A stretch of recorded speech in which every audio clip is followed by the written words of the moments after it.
வணக்கம். Welcome to இல்லத்தரசி கோலம். வாங்க எங்கள் வீட்டில் தைப்பூசம் அன்னைக்கு எப்படி கோலம் போட்டிருந்தேன். தைப்பூசம் ஸ்பெஷல் கோலங்க. பாருங்கள், ரொம்ப நல்லாயிருக்கும். ஃபஸ்ட்டு ட்ராயிங் பண்ணிட்டேன், அதுக்கப்புறம் கலர் கொடுத்தேன். எனக்கு ரொம்ப ரொம்ப பிடிச்சிருந்துச்சுங்க. இந்த கோலத்தை அழிக்கிறக்கவே மனசு வர மாட்டேன்ட்டுருச்சுங்க. அவ்வளோ அழகாக இருந்தது பார்க்குறக்கு.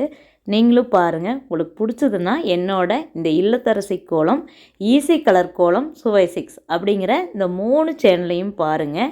3 சேனல்லையும் ஒரு வீடியோ பாருங்கள். அப்போவே உங்களுக்கு தெரியும் இந்த 3 சேனல்லையும் வெவ்வேறு வீடியோ கொடுத்துட்ருக்குறேன்னு. பாருங்கள், உங்களுக்கு கண்டிப்பாக பிடிக்கும். அப்படி பிடிச்சதுன்னா என்னோட இந்த இல்லத்தரசி கோலம், மற்ற 2 சேனல் சுவை 6, ஈஸி கலர் கோலம், இந்த 3 சேனலையும் சப்ஸ்கிரைப் பண்ணி வச்சுக்குங்க. ஈஸியான அழகான கோலங்கள் கொடுக்குறேங்க, விளாக் கொடுக்குறேன், அப்புறம் ஈஸியான டேஸ்டியான ரெசிபீஸ் கொடுக்குறேங்க. பாருங்கள், சப்ஸ்கிரைப் பண்ணி சப்போர்ட் பண்ணுங்கள். பார்க்கலாங்க இந்த ஈஸி கோலம் எப்படி வரப்போகுதுன்னு.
பாருங்கள் ஃப்ரெண்ட்ஸ் எப்படி வந்திருக்குதுன்னு. ரொம்ப அழகாக இருந்ததுங்க, பார்க்குறக்கு அவ்வளோ அருமையாக இருந்தது. எனக்கு ரொம்ப பிடிச்சிருந்துச்சி. உங்களுக்கு பிடிச்சதுன்னா, இந்த வீடியோ பிடிச்சதுன்னா ஒரு லைக் பண்ணுங்கள். இந்த சேனல் பிடிச்சதுன்னா சப்ஸ்கிரைப் பண்ணி சப்போர்ட் பண்ணுங்கள். மற்ற சேனல்லையும் பாருங்கள். எல்லாத்துலேயுமே ஈஸியான டேஸ்டியான ரெசிபீஸ், அப்புறம் ஈஸியான அழகான கோலம், இந்த மாதிரி வீடியோக்கள் வருங்க. விலாகுங்கூட வரும், பூஜைகள் அந்த மாதிரி வருங்க. பாருங்கள், சப்போர்ட் பண்ணுங்கள். தேங்க்யூ ஃபார் வாட்சிங்.